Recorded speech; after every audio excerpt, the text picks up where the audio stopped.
सर्दी का मौसम किसे नहीं अच्छा लगता है। गरम गरम खाना और ठंडा ठंडा मौसम। हेलो जी, नमस्ते, welcome back to my YouTube channel Shai vlogger. आज मैं लेकर आई हूँ आप सभी के लिए सौंठ का साग, अजवाइन की टिक्कियाँ और कसार या पंजीरी भी कह सकते हैं। आज की मेरी रेसिपी एक इम्यूनिटी बूस्टर है और विंटर्स में बॉडी में वार्मथ बनाए रखने में मदद करती है। तो चलिए शुरू करते हैं। सबसे पहले मैं यहाँ बना रही हूँ सौंठ का साग। सौंठ यानी कि अदरक को सुखाकर बनाया हुआ पाउडर, जो कि मार्केट में बहुत आसानी से अवेलेबल होता है।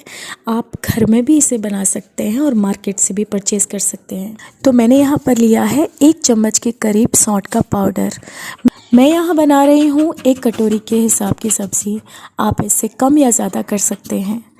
1 चम्मच सौंठ के पाउडर में मैंने 1.5 कप पानी डालकर उसको उबलने के लिए रख दिया। उसमें ऐड करके उसके सारे लम्स को ख़त्म कर दिया। लम्स ना रहें, इस बात का ज़रूर ध्यान रखें आप। और बस पानी में डाल के और गैस पर उबलने के लिए रख दिया।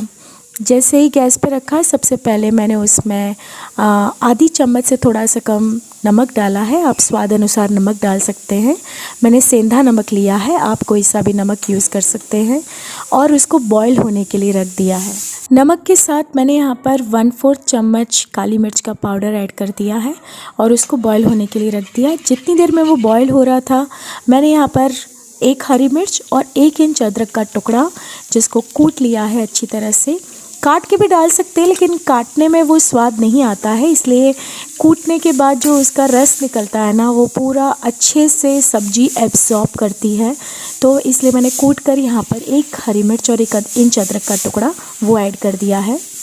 बॉईल आने के बाद मैंने इसमें आधा नींबू निचोड़ दिया है और थोड़ा सा बॉईल और कर दिया इसको। और इसके बाद गैस बंद करके, ध्यान रहे गैस बंद करके, इसमें 2 चम्मच दही डाला है।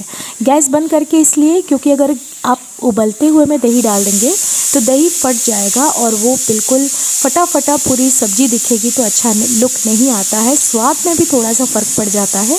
तो आप गैस ज़रूर बंद कर दें। उसके बाद मैंने इस पर 2 चम्मच दही डाल दिया है और फिर इसके बाद अजवाइन और हींग का तड़का लगा दिया घी के साथ। यहाँ मैंने आटा भी गूँथ लिया था। आटे में मैंने 1 कप आटे में मैंने थोड़ा सा स्वाद अनुसार नमक डाला, अजवाइन डाली और 2 चम्मच घी डाल के आटे को अच्छे से मल के 10 मिनट के लिए ढक के रख दिया। दूसरी तरफ यहाँ मैं कसार यानी कि पंजीरी की तैयारी कर रही थी। मैंने कढ़ाई ली, कढ़ाई में 1.5 टेबल स्पून के करीब घी डाला। आज का खाना सारा कुछ घी में ही बना था, क्योंकि घी में ना अलग ही स्वाद आता है खाने का। तो घी 1.5 टेबल स्पून के करीब मैंने घी डाला। घी के साथ 1 मुट्ठी करीब यानी कि 10-15 बादाम थी, उसको कूट के अच्छे से घी में भून लिया।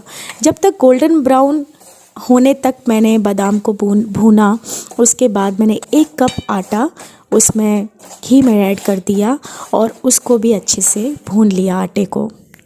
यहाँ मैंने आधा कप देसी गुड़ लिया था, क्योंकि आज की इस पंजीरी में हम गुड़ ही ऐड करने वाले हैं। गुड़ बहुत फ़ायदेमंद होता है, ये आप सभी को पता है, मुझे बताने की ज़रूरत नहीं है कि सर्दी में गुड़ कितना ज़्यादा फ़ायदा करता है। तो आज की हम मिठास के लिए गुड़ ही यूज़ करेंगे। तो पंजीरी जैसे ही मेरी सिक चुकी थी, मैंने कढ़ाई को नीचे उतारा और फिर उसमें गुड़ ऐड कर दिया और लम्स ख़त्म होने तक मैंने उसको गुड़ को और आटे को अच्छे से मैश करके एक प्लेट में उसको अच्छे से जमा दिया। इसको ठंडा होने के लिए रख दिया था। दूसरी तरफ आटा अच्छे से सेट हो चुका था। यहाँ मुझे आटे को लगाना था बिल्कुल, हमें पराठे का आटा हम बनाते हैं बस उसी तरह से, सॉफ्ट, न ज़्यादा कड़क, वैसा ही आटा लगाना था। तो बस आटा अच्छे से सेट हो चुका था। मैंने इसकी छोटी छोटी टिक्कियाँ की तरह से इसको बेला और सेकती गई गर्मा गर्म। और ये भी मैंने घी में ही सेका था, क्योंकि मैंने बताया अभी कि बहुत अच्छा स्वाद आता है, मिठास आता है घी की बनी हुई चीज़ों में। तो बस ये बनाकर रेडी किया और अपने ठाकुर जी का भोग लगाया। और यहाँ आज की मेरी ये डिश आप सभी को कैसी लगी, प्लीज़ मुझे नीचे कमेंट करके ज़रूर बताइएगा। और सर्दी के मौसम में इसको ज़रूर एक बार ट्राई करिएगा। आप विश्वास मानिए, आपको बहुत पसंद आएगी। और आप एक तरह से ये दवा है, एक्चुअली में आयुर्वेदिक घरेलू दवा है, तो इसको ज़रूर ट्राई करिएगा। और मुझे कमेंट बॉक्स में ज़रूर बताइएगा कि आज की मेरी रेसिपी है आप सभी को कैसी लगी। मेरे चैनल पर नए हैं तो प्लीज़ सब्सक्राइब और लाइक बटन ज़रूर प्रेस करिएगा। जैसे ही मैंने पहला सिप लिया इसका, तो मुझे मेरी माँ की याद आ गई। वो बस इसी तरह से बनाया करती थी और थोड़े से आंसू भी आ गए उनको याद करके, क्योंकि ये वाली डिश मैंने उन्हीं के हाथ की खाई थी। आज मैंने पहली बार अपने आप से खुद बनाई थी। तो मुझे कमेंट करके ज़रूर बताइएगा कि मैंने आज की मेरी ये रेसिपी आप सभी को कैसी लगी। थैंक यू सो मच मेरी वीडियोस और मुझे झेलने के लिए आप सभी का बहुत बहुत बहुत धन्यवाद। आप सब लोग खुश रहें और अपना ख्याल रखें। बाय।